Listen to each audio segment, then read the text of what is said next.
3 years ago in Belgium, English soccer violence reached a horrifying climax as hooligans turned a football ground into a killing field. 38 people died and over 400 were injured. Mrs. Thatcher said it brought shame and disgrace to the country, and English clubs were banned from Europe. Now, as European football's governing body UEFA considers lifting this ban, we ask whether a cure has been found for the so-called English disease.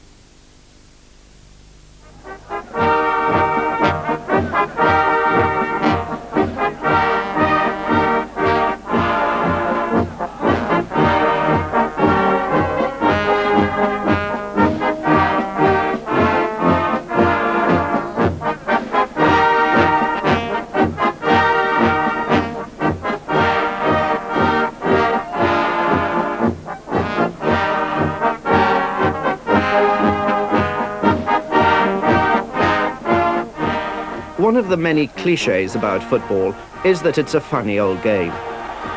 To its adherents, and there are perhaps 400,000 people who regularly attend English league matches, it is almost a religion, a fervent faith.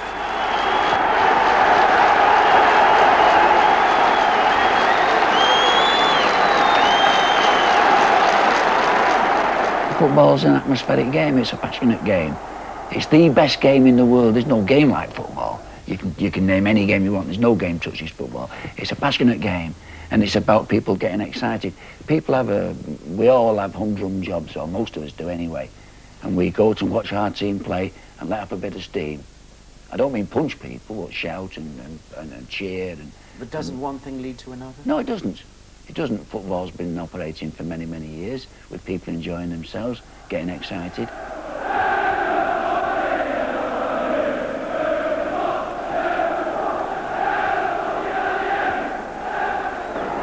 No doubt fans have always got excited, and there's always been some violence at soccer matches. But until recently, football grounds did not resemble maximum security prisons, with rival sets of supporters caged behind bars and segregated from one another by sterile areas. It is said that what hooligans like about football is that they can hide in a crowd. This is no longer the case. 2700 mounted. 2700 mounted, go ahead. Just for information, I got a couple of lads from near to the Kippax, Liverpool supporters. They've been hitting the head with bricks and a bottle at the first aid post, so just for your information. They must be coming. With closed-circuit television cameras to monitor crowd behaviour, the police can quickly identify troublemakers. Their control room equipment is paid for out of the football pools. Spotting the ball money is being used to spot the hooligan. Fighting north stand near to the main stand. Assistance required north stand near to the main road stand. Tighter security has curbed the violence in English football grounds. I certainly believe that football has done all it can possibly humanly do. There's very little more that we can do without help from outside. In dealing with its hooligans, the game already receives a lot of help. Let's go through it. Today is a big game, one of the biggest games that Main Road's had in the recent years. It'll be a gate of 45,000 with 13,000 travelling from Liverpool. Better policing inside football grounds has merely displaced the problem into the towns. With such a wide area to patrol, Manchester Police had 400 officers on duty for City's cup tie with Liverpool. This was their match of the day. The similar stages as the cup competition now is here, but in the quarter-final of the Littlewoods Cup, there was a lot of slashings caused in and around the ground by the use of cutthroat razors and the type of things that they use. Any cans on you? Any cans on you? Drink them now. Pocket, all right. Football is an enormous drain on police resources. National policing levels indicate the need for one officer for every 75 spectators. 20 years ago, the norm was one policeman for every 1,000 spectators. Most of the police are deployed outside the ground to combat the street corner gangs who defend their territory by bushwhacking visiting supporters. The price of policing football is soaring. This game alone cost £22,000, but Manchester City was only billed for a third of that. Football clubs are not responsible for what happens off their premises, so most of the policing charge has to be borne by the ratepayers. It's not only the cost to the community of having the police, which is very high, it is the fact that in many areas a wholly disproportionate number of policemen are deployed to look after a game of football, which is a private entertainment for the commercial benefit of the club, and the public, who are not protected because the police are doing something else, really do have a legitimate ground for complaint. How long can football go on being policed in this way? I think it's not a question of how long it can go on, it's a question of whether the great British public, and I know they do, wish to follow their national sport. I mean, I don't know whether you've seen the statistics recently about sporting events, but the attendance at football games and matches is well ahead of anything else. I think in the region of over 20 million. There's no other sporting activity as a spectator sport which comes within 18, 19 million of that. With match attendances going up and violence inside grounds coming down, football is pretty pleased with itself at the moment. Most of the trouble caused by hooligan supporters, the stabbings, muggings and burglaries, now occurs outside the grounds where the government has to deal with it. The enemy within football is now the enemy without, a social problem for which clubs are neither legally nor morally responsible. But with almost 5,000 police officers on duty on a typical match day, and a 74% increase in arrests at First Division games this season, is progress really being made? Some would say not. I think the police have made significant headway. I think more police, more dogs, more horses, more fences have made significant headway, yeah. Actually, getting to the root of the problem, I don't think it made any headway at all. If Luton's chairman sees things differently, the Millwall riot helped to shape his views. These were the worst scenes of violence ever witnessed at an English football ground. Millwall fans twice invaded the Luton pitch, fighting a running battle with the police. At the end of it all, 47 people had been injured and extensive damage had been done to the ground. For Luton's board of directors, this was the final straw. They had been counting the cost of hooligan behaviour for far too long. Grounds smashed up, shops smashed up, people's houses, gardens trampled on, cars vandalised, people living in and around the ground telling me they had to take their car away on a Saturday 2 or 3 miles away because they were frightened of what would happen to it. Roads blocked off, the Arndale Centre at Luton shut on a Saturday afternoon at 4:20, locking 2,000 or 3,000 people inside for an hour.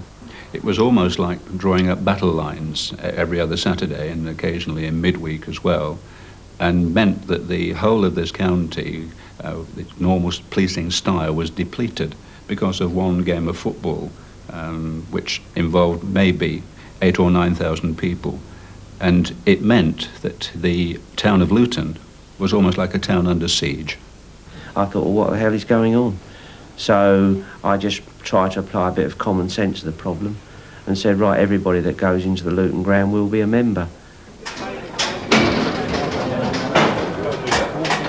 Luton Town is the only major league club to have adopted a members-only scheme. Spectators gain access to the ground through computer-controlled turnstiles. The scanner reads the membership card code and clears its holder for entry. What distinguishes this security system is not who it lets in, but who it keeps out. By excluding visiting supporters, it seems to brand them as being the troublemakers. With respect, you miss the point. You see, we're not saying that it is the visiting supporter that causes the problem. It is the local home hooligan that causes the problem. Not the one that's interested in coming to the matches, but the one who's just interested in violence.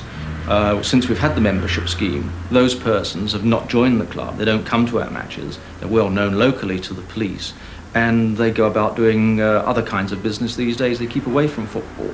If we'd have still had visiting supporters coming to the club, respectable people, season ticket holders, whatever they were, that would not have detracted our hooligan because he has no respect for whatever you're carrying or whatever you're wearing or whoever you are. The fact that you are a visiting supporter, you will be attacked. And we felt we had to take away that focal point. Luton believes almost any price is worth paying to be rid of the hooligan scourge, and it certainly cost them dear. You can't go through then pass it back. Your ticket will allow you to go through. Thank you. Luton hoped to replace the missing visiting fans with additional home support. Okay, bye. But attendances were down last season and the club lost £250,000. This season they put up their admission prices and attendances fell even further.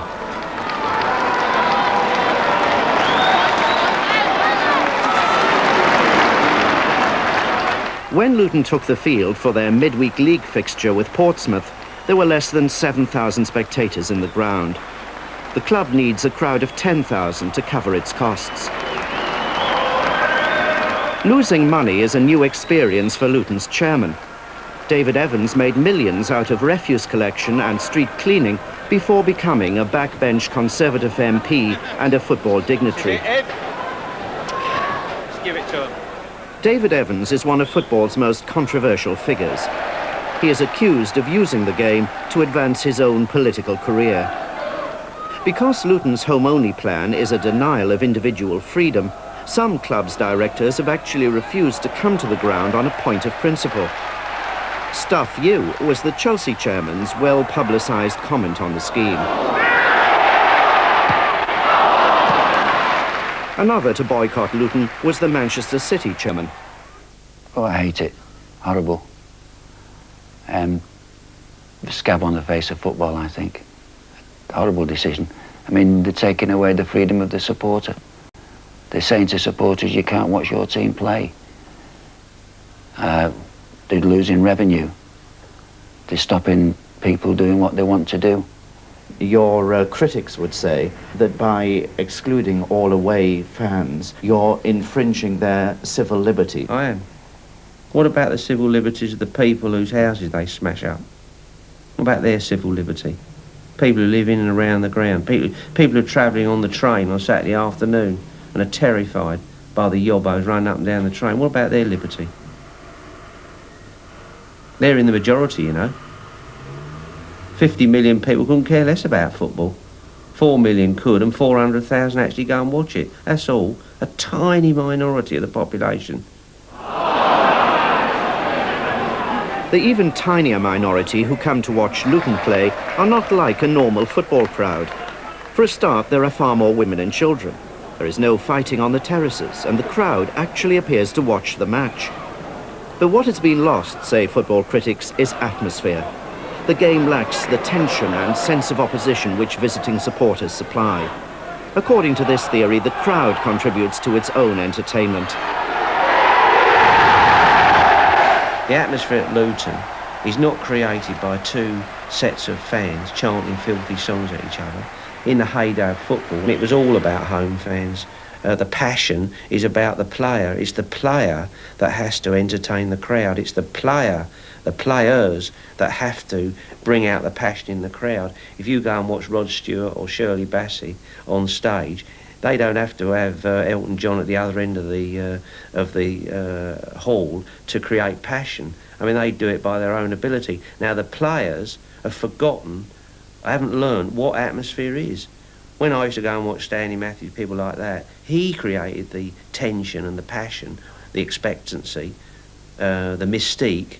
The players now, they spend most of their time cheating, pinching 5 yards up the line for throw-ins, wasting time, fouls off the ball, arguing with every single decision the referee makes, all calling for a throw-in when it's perfectly obvious who kicked it off, and so on. My own team kicking the ball out the ground when there's a minute to go in a cup tie, which they all got a bollocking for, I might add. But nevertheless, it's the players that have let the game down, and when you get a boring game, which is played in offside traps, the crowd get bored, so they look for something else to do. What do they do? They have a fight. Like the players themselves, most of the spectators are too young to remember the golden age of football. What they have come to appreciate is a game of fierce loyalties and territorial rivalry. And that's what football chooses to give them. Football's about people going and watching the teams. And any scheme that stops them doing that defeats the whole object.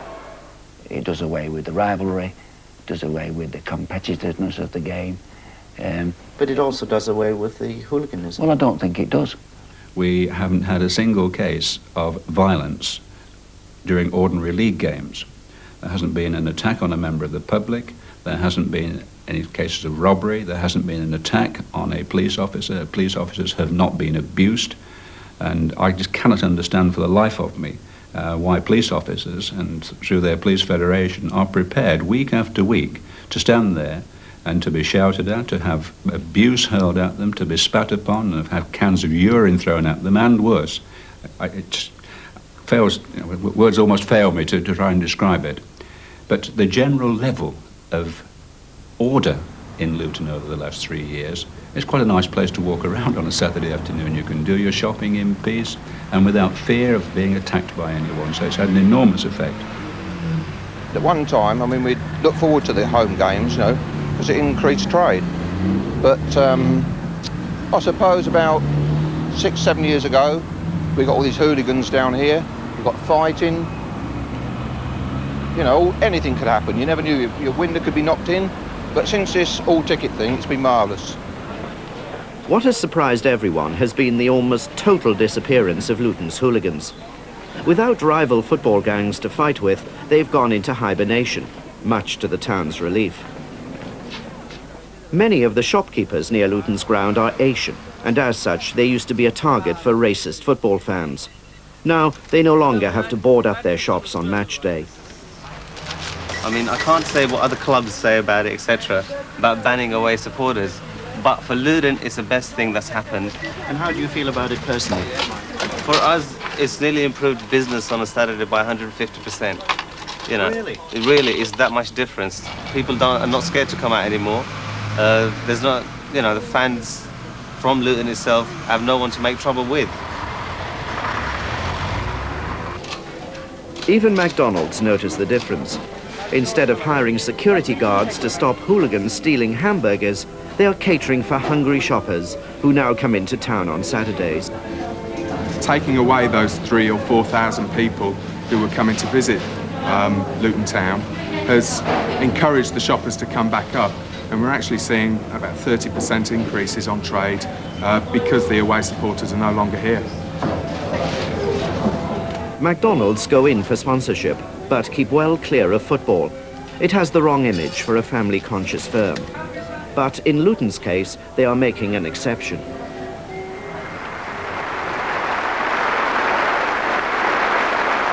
Elsewhere too, the club's efforts have been appreciated. The member scheme has identified and removed the bully from football at Luton.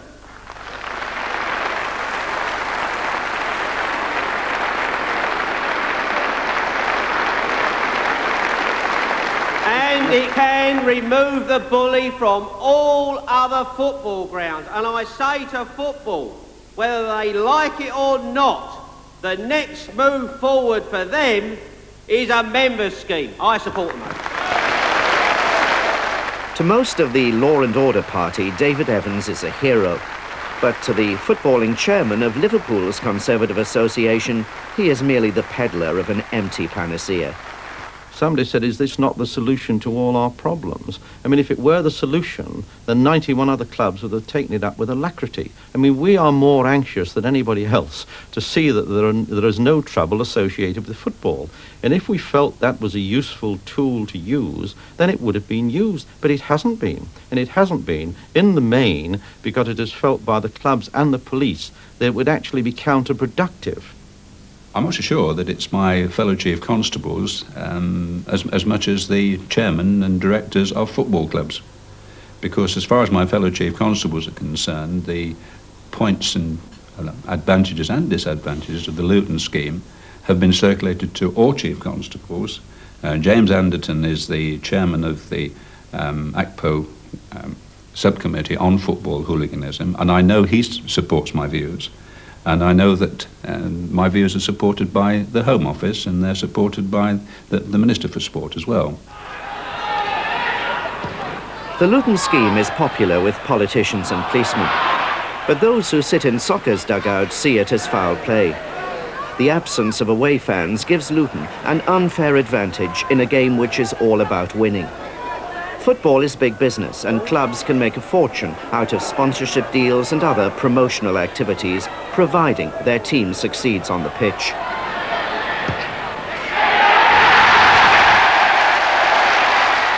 Moved by these commercial pressures, the Football League would only allow Luton to play in its cup competition if the club admitted visiting supporters to its ground.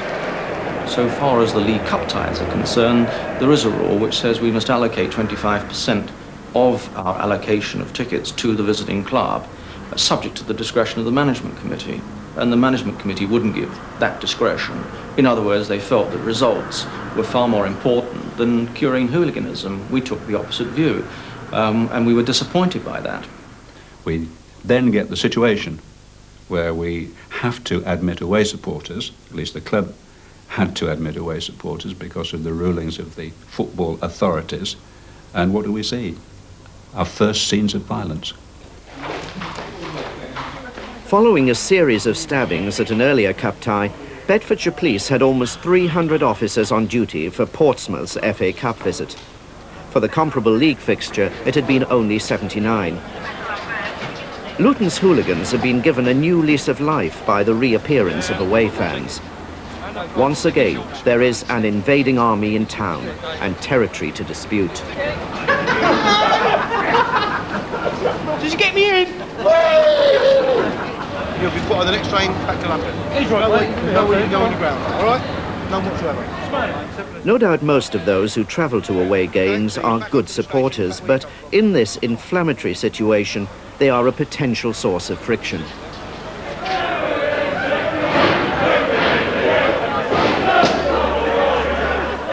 For their own safety, visiting supporters are treated like prisoners of war in a hostile country.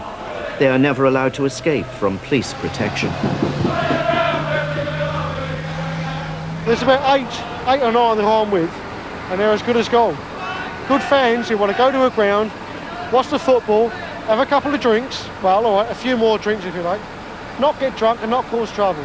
But they just want to go and watch the football and enjoy themselves.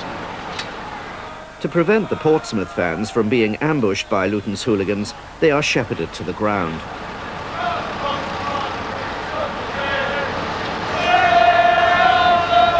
These straggling columns have become a familiar sight in Britain's football towns. Well, to me, it's absolutely degrading. You have got police officers who meet the supporters at railway stations or coach parks. They, in effect, march them through the town. Police dogs are fairly close in attendance. Police horses are also used. They get to the ground, they're segregated, they're caged almost like animals. And it's just a confrontation situation. Which has been brought about well, partially by the police, partially by the clubs, and as a result of violence committed by society. To remove that violence, Bedfordshire detectives staged a dawn raid on the day of the Portsmouth game and rounded up some of Luton's leading hooligans, the self-styled men in gear. Well, this morning we arrested 17 altogether. We executed search warrants at each of the houses, and as you can see, the amount of weaponry that we've recovered is quite frightening. Staggering, isn't it? Between them, the 17 youths possessed an arsenal of more than 60 weapons, including kung fu stars made out of razor blades and magnesium flares which can burn the skin off people's bodies. This is what brings football into disrepute, and precisely what Luton had tried to get away from. Away supporters bring much-needed money to small clubs like Luton, but they also bring trouble into the town. The club's problem is how to survive without them. To do so will require a new commercial strategy. The vision at Luton is simple. It's going to be a whole day's entertainment. Start 9 o'clock. We're going to have a cinema, we're going to have a nightclub, drinking club after the game. We're going to have a covered stadium. The football's going to be about 10% of the usage of the ground. After all, 365 days, only 30 Saturdays that we play football. Another 330 days that the ground will be used. It will become a community centre dominated by local authority, dominated by schools, youth clubs and all other interested parties. I think football clubs are there actually to produce the product of football for the community in which they reside. And it is very easy, if we're not careful, to actually make football subservient to a multi-purpose sports centre. And under those circumstances, I think that the football club itself, would then lose its role in society.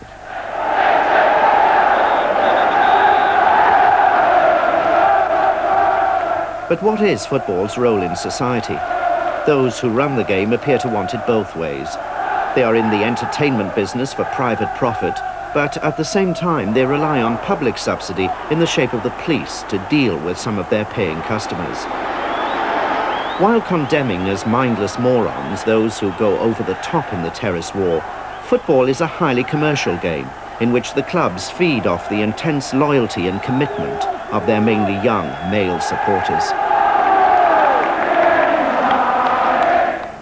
It's a connection that's not lost on those who seek to cash in on these territorial instincts. Depending on circumstances, the territory may be as narrow as the neighbourhood or as wide as the country itself. Next month, England plays in the European Championships in Germany, and these T-shirts have been run off to celebrate this patriotic event. You can buy them outside almost any major football ground in England. This one shows a drunken fan with sticking plaster on his face who's obviously spoiling for a fight. On this vest, West Ham supporters are actually encouraged to invade Germany in June, a kind of D-Day for hooligans. And look at this T-shirt, the British Bulldog wearing Luton's strip with a spiked dog collar around its neck. The inference is inescapable. Naturally, English league clubs want to get back into Europe. They can make a lot of money out of its cup competitions. But if they get their wish, they will be travelling on a hope and a prayer. The hope is that they will find football glory. The prayer is that their fans won't let them down.